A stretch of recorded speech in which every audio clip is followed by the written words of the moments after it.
चंद्रबाबू नायडू की Andhra Pradesh skill development scam में FIR क्वैशिंग hearing के 4th डे पर Andhra Pradesh CID supreme court bench को अपने कंटेंशंस देती हुई नजर आई है।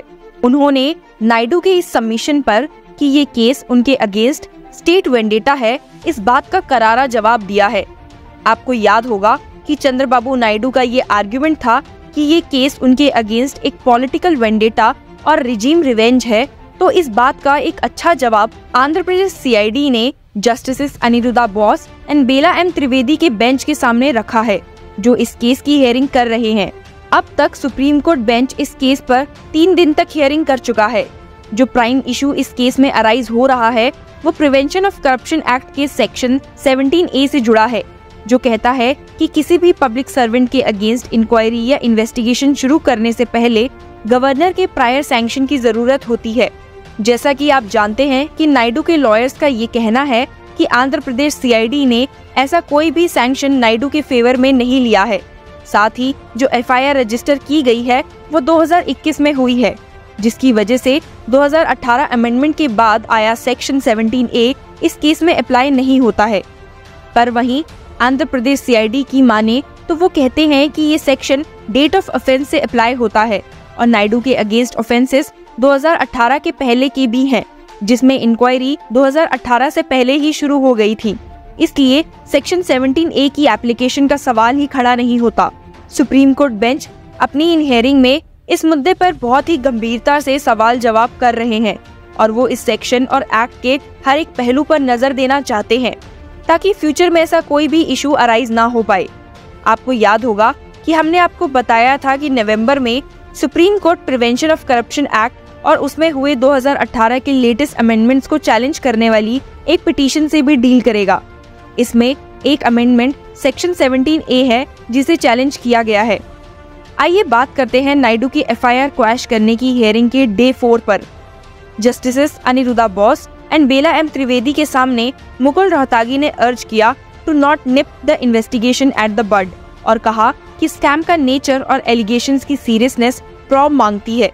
He submitted, the allegation is that the Andhra Pradesh Skill Development Corporation is formed with the objective of providing skill development to the youth of the nation. For that, they entered into an agreement with 2 companies without floating any tender.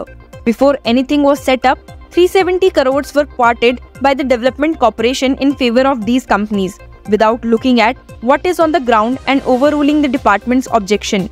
This money was transferred by these companies to certain shell companies that then withdrew hundreds of crore in cash. Most of this went to the petitioner. That is the nature of the scam that has been alleged. If Naidu's attempt is successful, it will nip the investigation at the bud. That should be abhorred.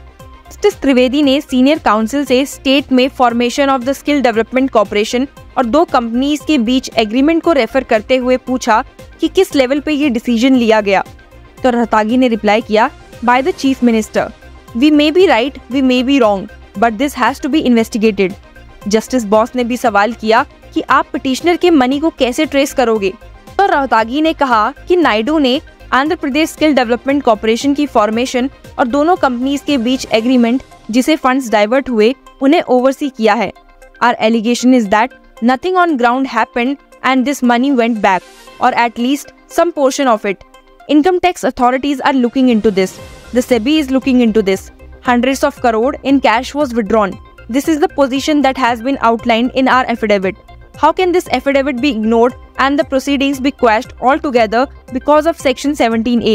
We cannot put blinkers. There are public funds and we are bound to investigate this.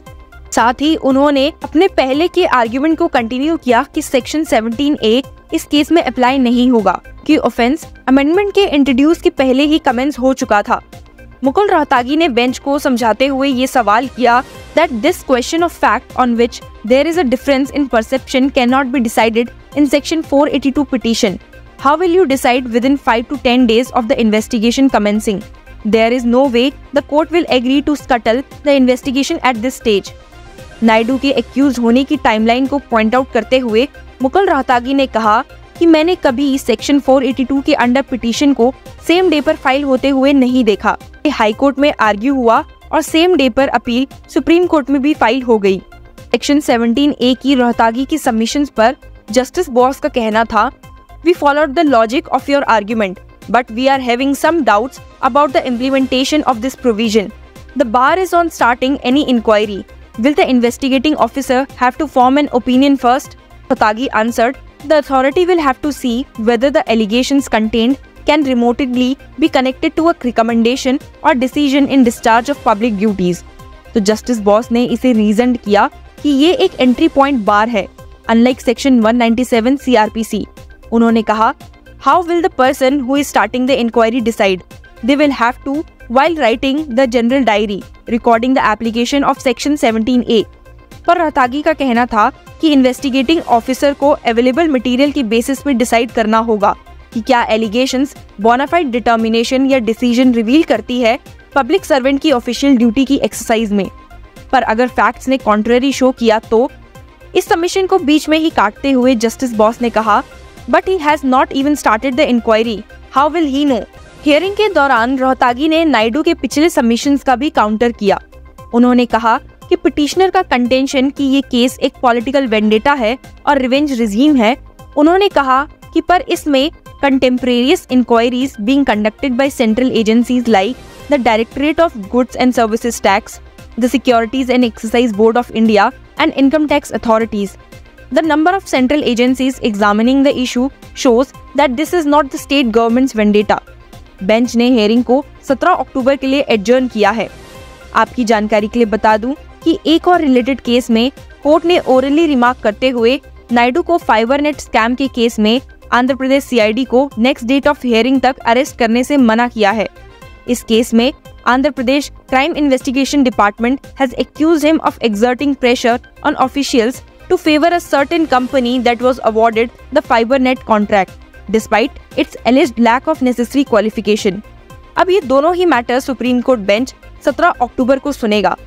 क्या आंध्र प्रदेश के former chief minister Chandrababu Naidu इन दोनों case में FIR quash करवाने पर successful हो पाएंगे? जानने के लिए कीप वॉचिंग लॉ चक्रा.